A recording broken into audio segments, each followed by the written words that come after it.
Alors bonjour à toutes et à tous, et nous voici réunis pour un nouveau tutoriel que nous allons consacrer au GPS ici, au GNS 530 de X-Plane. Alors si vous débutez, vous volez probablement sur un appareil d'aviation générale. Alors ici j'ai opté pour ce baron, le baron 58, qui est fourni par défaut par Laminar. Voilà. Il est ici moteur tournant sur une piste, il est au seuil de piste, sur la piste 35 de l'aéroport de Dinard. Voilà, pour vous situer un peu le tableau. Alors, la plupart des appareils comme ça d'aviation générale sont équipés de ce GPS, sauf les appareils plus récents qui maintenant sont équipés de classe cockpit, qui ont une avionique différente. Comme on l'a vu sur le Robin DR401 de chez Aérobasque, vous avez le G1000, que je vous ai présenté assez succinctement, mais pour vous faire une idée. Mais là, sur des appareils comme ça, qui sont équipés classiquement avec des cadrans, vous retrouvez souvent ce GPS, ou un GPS un peu plus simple, qui est le 430, qui est un modèle avec un écran plus réduit. Ici, notre appareil, vous voyez, alors j'ai pris volontairement le Baron parce qu'il est équipé d'un seul GPS, et il est équipé d'instruments radio classiques. Et ce que nous allons regarder aujourd'hui sur ce GPS, ce sont justement les fonctions radio. Alors, j'ai décidé de faire une vidéo relativement courte, et je vais comme ça vous présenter les différentes fonctions de ce GPS dans une série de vidéos, de manière à ne pas faire une vidéo trop longue. J'ai pas envie de faire une vidéo qui dure 4 heures, parce que c'est trop fastidieux. Donc on va faire des vidéos et on va comme ça les consacrer sur un thème à chaque fois. Alors la partie radio ici de notre GPS, en fait, elle est située. Alors notre GPS, on va se le présenter tranquillement comme ça. Bon, vous avez un écran principal dont on ne va pas tellement parler aujourd'hui. Vous avez des boutons à gauche, c'est ceux qui vont nous intéresser ici, qui sont sur cette colonne. Vous avez des boutons en dessous, vous avez des boutons à droite. Voilà, ce qui va nous intéresser en fait aujourd'hui, c'est la partie gauche de notre GPS. Donc les boutons ici et la partie gauche de l'écran, qui sont ces espèces de petites fenêtres là. Voilà. Vous notez notre Baron, c'est un appareil un petit peu ancien, relativement rustique, et qu'il est équipé également ici en dessous de radios classiques. En fait, on pourrait très bien se passer du GPS pour ces fonctions-là, puisque ici, vous avez ces radios. Si par exemple, vous prenez un autre exemple qui est le Cessna 172, lui, il n'est pas équipé de radio comme ça, il n'a que le GPS. Il a deux GPS, il a un 530 et un 430, et vous pouvez gérer les fonctions radio de votre appareil uniquement avec le GPS. Ici vous avez les deux. Alors en fait, sur la plupart des avions, vous avez à chaque fois deux canaux. Alors en radio, je vous rappelle que vous avez, pour les débutants, vous avez des radios de communication et vous avez des radios de navigation. Alors les radios de communication permettent de communiquer, ça permet d'écouter des messages, ça permet également de parler, d'échanger avec le contrôleur aérien. Et vous avez les radios de navigation. Alors les radios de navigation, ça permet de capter des signaux de balises qui sont placés au sol, qui vous servent pour naviguer, pour vous situer, pour vous guider. Ça sert également pour faire des approches ou pour partir aussi, pour les départs, procédure de départ. On peut également utiliser des balises qui sont situées au voisinage des aéroports. Vous avez deux types de balises, vous avez les VOR qui sont les plus usitées, et vous avez également les balises dites NDB, qui sont des balises un peu plus anciennes, qui sont de moins en moins utilisées. Alors pour les balises NDB, vous ne passerez jamais par le GPS, en général vous passerez par un petit récepteur qui est situé ici à côté. On n'en dira pas plus, parce que c'est pas le sujet ici, mais les balises NDB en général vous avez un récepteur séparé, qui est couplé ici, voilà, à un instrument comme ça, un cadran. La plupart des appareils récents aujourd'hui qui sont équipés d'avionique moderne, généralement n'utilisent plus ce type de balises. C'est de moins en moins utilisé et elles disparaissent progressivement. Donc elles sont vouées, je pense, à la disparition. Bon, c'est dommage, c'est bien pratique, mais bon, voilà, on a d'autres moyens de navigation, notamment le GPS, qui est un moyen très puissant. Par contre, les balises VOR sont encore assez utilisées, et la plupart des avions sont équipés, bien sûr, pour voler avec ce type de balises. Alors ici, vous voyez, vous avez on va s'intéresser à la partie radio ici, classique. Hein. Vous avez en fait deux groupes de radios comme ça. Et vous voyez qu'à gauche, vous avez les radios de communication. Hein. Vous avez ici en haut le COM1 et le COM2. Et ici à droite, vous avez les radios de navigation qui correspondent ici à la nav 1 et à la nav 2. Et vous réglez ici vos fréquences à l'aide de ces boutons. Voilà, hein, tout simplement. Et ensuite, ici pour les radios de navigation de même, hein, évidemment. Hop, hop, on peut régler comme ça nos fréquences. Alors vous avez deux fréquences, hein. Celle de gauche, elle est active, c'est la fréquence qui est en utilisation, et la fréquence de droite, c'est une fréquence dite de stand-by, c'est une fréquence d'attente. C'est sur cette fréquence d'attente que vous allez régler. Et ensuite, pour basculer votre fréquence de stand-by en fréquence active, bah, c'est avec ce petit bouton qui a une forme de double flèche. Hein, voilà, on capte quelque chose. Hein. Tout simplement. Donc ça, c'est la manière la plus simple de procéder, je dirais la plus ancienne. Alors, il faut savoir que, alors c'est pratique d'avoir comme ça deux canaux, hein, parce que ça permet de travailler en navigation avec deux balises différentes. En général, on travaille toujours avec deux VOR, hein, avec deux balises, on passe d'une balise à l'autre, voilà, on est toujours en train de jongler entre deux balises. Les canaux, bah, ça permet aussi, hein, ici d'avoir deux canaux en communication, ça permet aussi de jongler hein, avec deux contrôleurs aériens. Ça peut être utile, par exemple quand on bascule d'une zone à une autre, hein, on change de fréquence, bah, ça peut être utile d'avoir comme ça deux radios. En cas de panne également, c'est une sécurité, hein, si un de vos appareils tombe en panne, vous pouvez toujours avoir le second qui prend le relais, vous ne restez pas sans rien. Et bien ici sur notre appareil, en fait, vous avez un seul GPS, et ben le GPS ici correspondra à ceci. Il prendra le COM1 et le NAV1. Vous avez un petit panneau audio ici, hein, vous voyez COM1, COM2, NAV1, NAV2, qui permet de faire taire les radios, de couper le son. Hein, vous voyez ici, par exemple ici tout est coupé, hein, si vous appuyez ici, bah, vous avez la COM1 qui fonctionne, hein, vous entendez le son. Là vous avez les deux. Si vous désirez couper le COM1 mais n'entendre que le COM2, bah, vous êtes comme ça, hein, voilà. Donc ça c'est assez pratique. Alors notre GPS, le plus simplement du monde. Hein. Alors ce GPS, en fait, il s'inspire d'un GPS réel, hein, qui est peut-être plus commercialisé maintenant, mais qui est un GPS de Garmin, hein, qui est le Garmin 530. Donc vous pouvez tout à fait trouver une notice d'utilisation de chez Garmin, hein, en format PDF, ça doit pouvoir encore se trouver.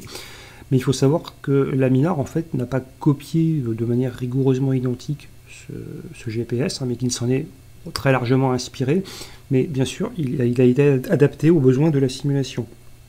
Donc la notice officielle, hein, du Garmin 530 ne correspond pas tout à fait ici au GPS que nous propose Laminar. Donc attention à ça. Par contre, si vous allez sur le site de Laminar, je crois que vous pourrez trouver une notice d'utilisation de ce GPS au format PDF, hein, qui est téléchargeable. Et sur le site de Laminar, vous trouverez ça.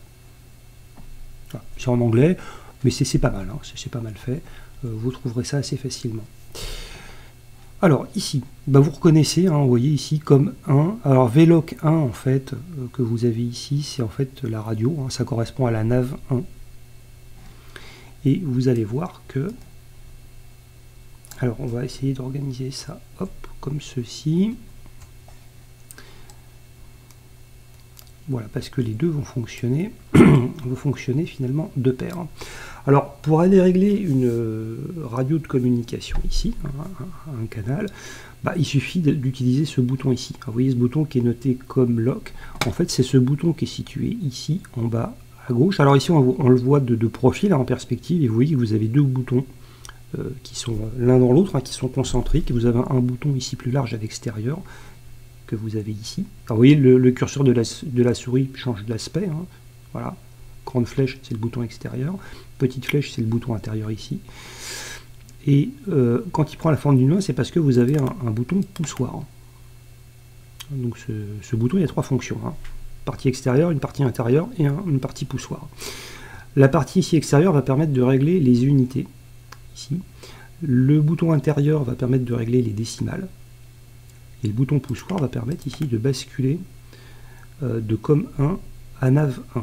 Alors vous voyez ici, hein, vous avez nos deux fréquences, vous retrouvez ici donc nos deux fréquences de stand-by, vous voyez elles sont identiques, hein, c'est exactement la même chose, 120, 150 et 124, alors ici 575 et la 57. Il faut savoir que ça va, vous voyez que quand vous touchez ici à votre radio, ça change ici sur le GPS. Voilà. Et de la même manière ici, vous allez régler en fait cette fréquence de stand-by avec ce bouton-là.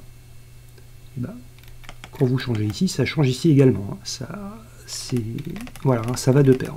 D'accord.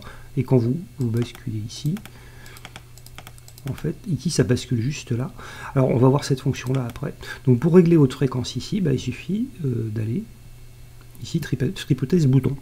Alors, on est ici sur l'aéroport de Dinard.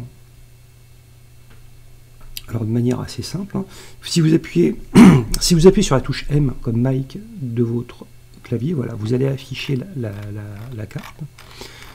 Et ici, en zoomant, voilà, vous allez retrouver votre aéroport. Et là, voilà, vous cliquez dessus, vous allez sur Détail et vous allez trouver des fréquences. Alors on a ici la fréquence ATIS qui est la 124 575. Donc on va régler cette fréquence ici, la 124 575. Hop, j'y étais, voilà.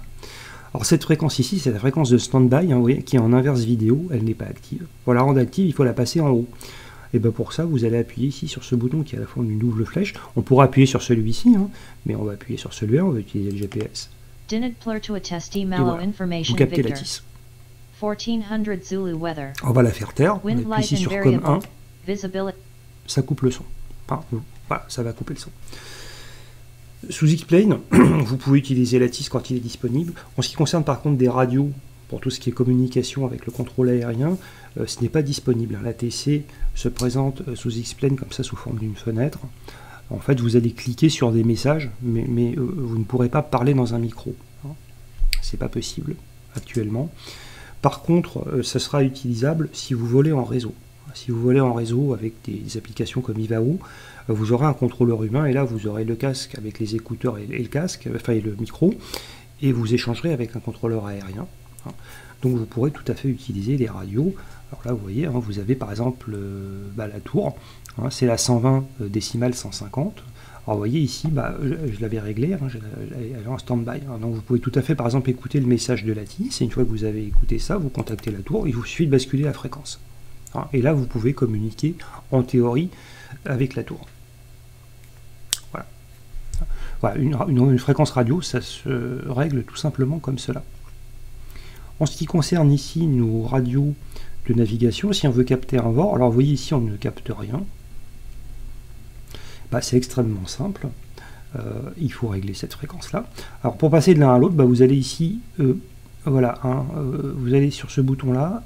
Quand le curseur prend la forme d'une main, vous pouvez pousser, voilà.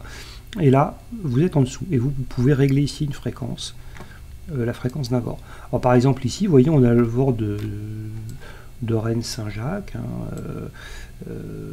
On a même ici, je pense, le VOR de Dinard. Alors le VOR de Dinard, il est ici, c'est le 114 décimale 30. Alors hop, on va le régler. Ici il est réglé. Mais vous voyez, voilà, vous allez le régler avec ça. 114, hop, 30, voilà. Et là, vous voyez que c'est la fréquence de stand-by, donc elle n'est pas active. Pour la basculer, c'est avec la touche ici V, pour VLOC. Et vous voyez, c'est formidable. Vous captez ici le VOR de Dinard. Automatiquement, ça s'anime. Ça vous donne la distance. Et ça vous dit que vous êtes à 157, sur la radiale 157 de ce VOR.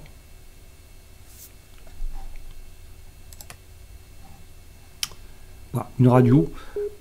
Voilà. Alors, ici, vous voyez, j'ai enclenché le LAV 1. Est-ce que vous entendez?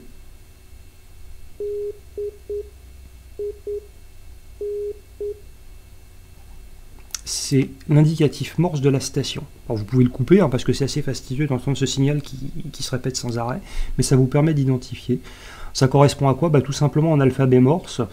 Ça correspond ici à l'indicatif de votre station Delta India Novembre. C'est ça que vous entendez en morse, ça vous permet de confirmer que vous captez bien la station. C'est un signal audio, mais vous pouvez couper avec ce panneau ici, voilà, on le coupe parce que c'est un petit peu embêtant d'entendre ça sans arrêt. Voilà. Ça c'est vraiment basique pour utiliser les radios, voilà, c'est pas très compliqué. Si vous débutez, il faut évidemment savoir le faire, mais vous avez vu, en quelques minutes, on est familiarisé avec ça. Alors maintenant, où aller chercher ces fréquences radio? Vous allez me dire, ok, mais c'est bien beau, mais comment est-ce que moi je peux connaître les fréquences radio? Eh bien pour cela, il n'y a pas 36 possibilités. Soit vous allez sur des... alors vous pouvez tout à fait aller ici chercher, par exemple, on est en France, hein, donc vous pouvez aller chercher sur le SIA, voilà, les aéroports, hein, hop. Et vous allez chercher par exemple l'aéroport de Dinard qui est ici, hop, et vous allez avoir l'ensemble, hein, ici, des informations concernant cet aéroport. Alors bon, là il y a pas mal de choses, hein, mais on peut tout à fait avoir ça. Alors il faut aller chercher ici, vous avez les fréquences radio normalement, hein, qui sont situées quelque part, et c'est à vous d'aller les chercher, mais vous les avez également en général sur les cartes de procédure. Alors là, voilà, ici vous voyez, voilà, vous avez les fréquences, hein, voilà la tisse, la tour, etc. Vous pouvez tout à fait trouver ça, mais également sur les cartes, hein, en général. Alors là-dessus,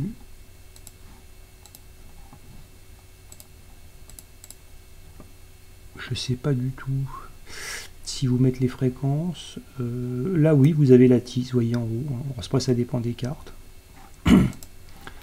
Mais si vous avez par exemple une approche comme ça,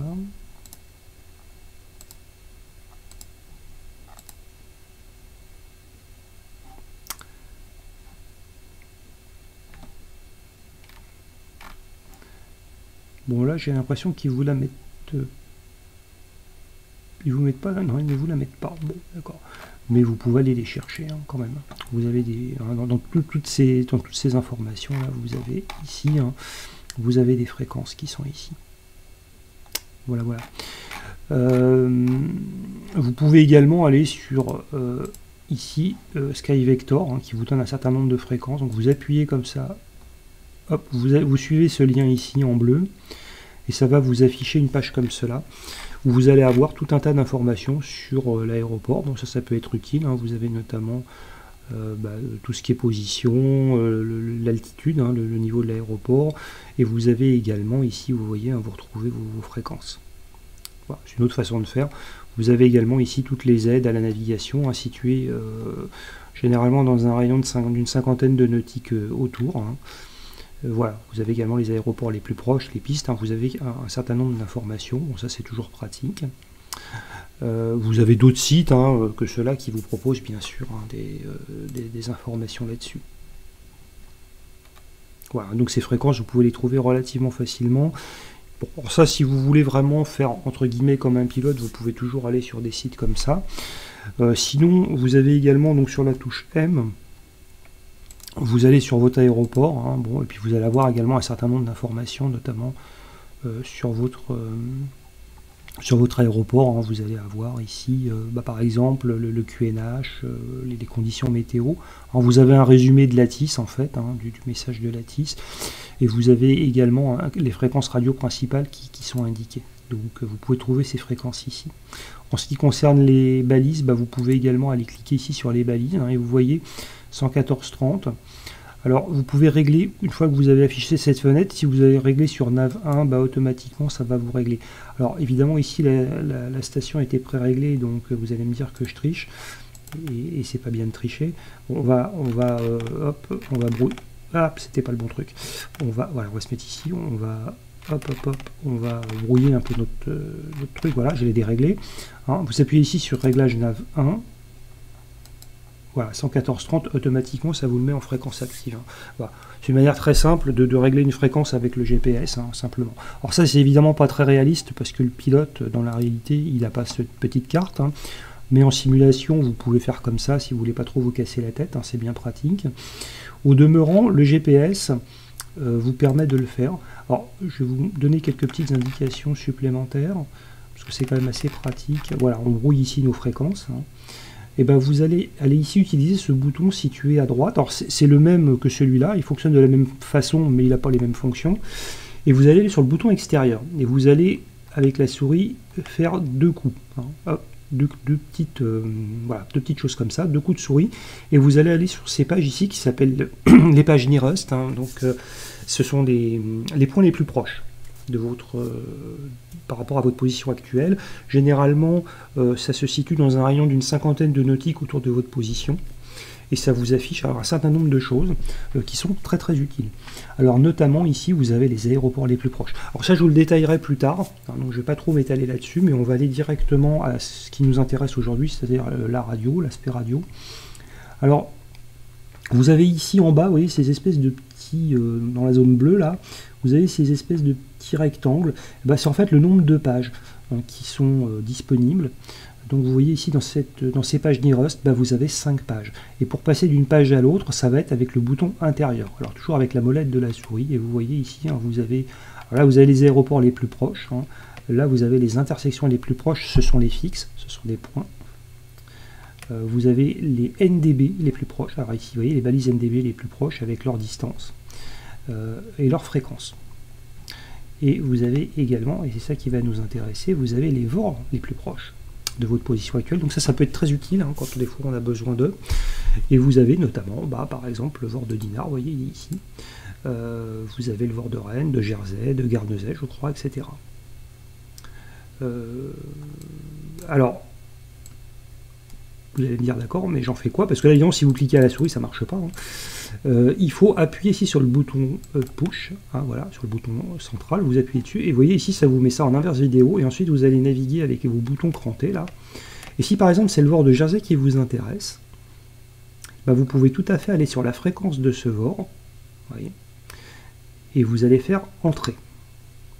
Et vous allez voir ici, enfin ici même, vous allez voir la fréquence, ici, pardon, voilà, elle va automatiquement rentrer. On fait entrer. Alors c'est la 112 décimale 20, vous voyez, elle va s'afficher. On fait entrer.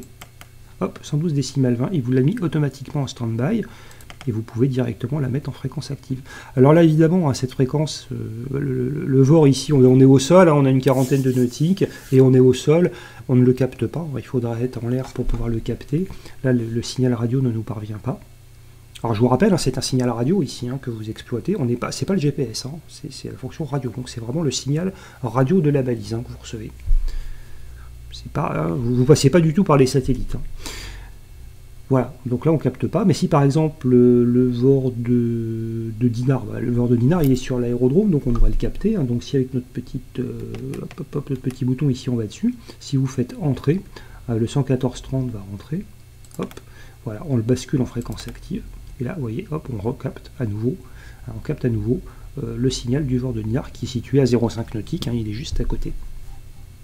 Voilà, donc vous pouvez comme ça très facilement trouver un VOR à proximité et automatiquement régler sa fréquence. Je vais même vous donner une petite indication supplémentaire pendant qu'on est là. Quand vous vous placez ici sur le nom du VOR, hein, si par exemple, alors le VOR de Dinard pour nous il n'a pas beaucoup d'intérêt, mais si par exemple c'est le VOR de Jersey qui vous intéresse, voilà. Donc vous pouvez tout à fait ici, hop, régler hein, voilà, comme ça directement votre fréquence sans chercher plus loin. Et si vous allez vous placer sur le code ici du VOR de Jersey, qui est Juliette Sierra Yankee, si vous appuyez sur ce bouton-là c'est une fonction très importante du GPS, c'est le direct to. Ça, vous allez demander en fait au GPS hein, une route directe en ligne droite hein, vers un point donné. Alors ce point ça peut être une balise, ça peut être un aérodrome, ça peut être un fixe. Voilà, vous allez appuyer là-dessus et vous voyez automatiquement il vous propose voilà, hein, le VOR de Jersey et il vous demande d'activer, vous le faites à nouveau entrer pour confirmer et là automatiquement il vous trace la route depuis votre position actuelle jusqu'au point hein, que vous avez fixé. Et il vous dit qu'en fait, eh bien, vous êtes à 38,6 nautiques de ce point et qu'il faudra ici suivre le cap 002. Et que votre cap actuel, c'est le 351. Donc actuellement, actuellement on est au sol, hein, mais le nez de votre avion, il pointe au 351. Donc il faudra tourner un petit peu sur la droite hein, et puis voler ensuite en ligne droite hein, sur environ 39 nautiques. Pour vous rendre à ce point. Ça vous donnera même, hein, quand vous serez en vol, une durée hein, de ce vol. Voilà, ce ne sera pas très très long, hein, mais ce sera de l'ordre peut-être d'une vingtaine de minutes, hein, 25 minutes, avec, enfin même moins que ça, parce qu'avec un appareil comme ça, oui, ce sera même moins que ça. Ce sera de l'ordre du quart d'heure. à peu près. Hein. Ce sera de l'ordre du quart d'heure avec notre baron, parce qu'il vole quand même assez rapidement. Voilà. Si vous voyez ici dans le bouton FPL, hein, c'est le bouton Flight Plan, hein, c'est ce qui vous met le plan de vol, bah, vous voyez qu'ici vous avez créé un mini plan de vol. Hein. Voilà, il vous dit la même chose. Hein. Voilà, il vous dit que vous allez directement vers Jersey, qu'il faut voler au 002 et que vous êtes environ à 38 nautiques. Voilà. Quand vous êtes sur une page comme ça, que vous êtes un peu perdu, hein, que vous avez un peu bidouillé dans tous les sens et que vous ne savez plus trop où vous voulez aller, vous appuyez sur Clear, ici, CLR, et vous maintenez appuyé avec la souris. Et automatiquement, voilà, au bout de 2 secondes, hein, quand vous maintenez appuyé environ 2 secondes le bouton de la souris, ce bouton Clear, vous revenez automatiquement ici sur votre écran d'accueil. Voilà, voilà. Donc c'est une manière très simple. Hein. Alors cette fonction-là, elle est utile quand par exemple vous avez le contrôleur aérien qui vous dit, parfois vous avez fait un beau plan de vol et puis il vous dit, allez directement à tel point. Hein, faites un direct tout tel point, il va vous dire, allez directement, je sais pas, au VP 622. Bon, vous êtes un petit peu perdu, c'est pas forcément un point que vous vouliez, qui était forcément dans votre plan de vol. Vous allez chercher dans votre GPS, hein, vous confirmez, ok, je vais au VP 622, hein, Victor Papa 622, vous allez dessus, et puis vous faites un direct tout, vous confirmez, entrez, et automatiquement, vous voyez ici, votre GPS vous dit que pour aller à Victor Papa 622, vous êtes à environ 5 nautiques et demi, et qu'il va falloir vous diriger au 267. Hein, voilà. Donc ça c'est très pratique quand le contrôleur aérien, comme ça, vous impose un point que vous n'aviez peut-être pas prévu dans votre plan de vol. Ça peut arriver. Hein. Ça, c'est le contrôleur aérien qui décide. Voilà, quelques petites fonctions supplémentaires. Voilà, j'espère que cette vidéo vous aura appris quelques petites choses, hein, si vous débutez, hein, parce que si vous êtes un pilote confirmé, je pense que vous n'aurez rien appris aujourd'hui, mais si vous débutez, j'espère que ça vous aura présenté quelques petites fonctions comme ça assez simples de ce GPS et que ça vous sera utile. Et puis bien sûr, nous aborderons des fonctions un peu plus approfondies, un petit peu plus complexes, hein, et surtout beaucoup plus utiles pour la navigation dans des vidéos ultérieures, toujours sur ce même modèle, hein, de vidéos assez courtes. Voilà, je vous remercie pour votre fidélité et pour votre immense attention. Voilà, je vous souhaite à tous de bons vols. Et à très bientôt. Au revoir.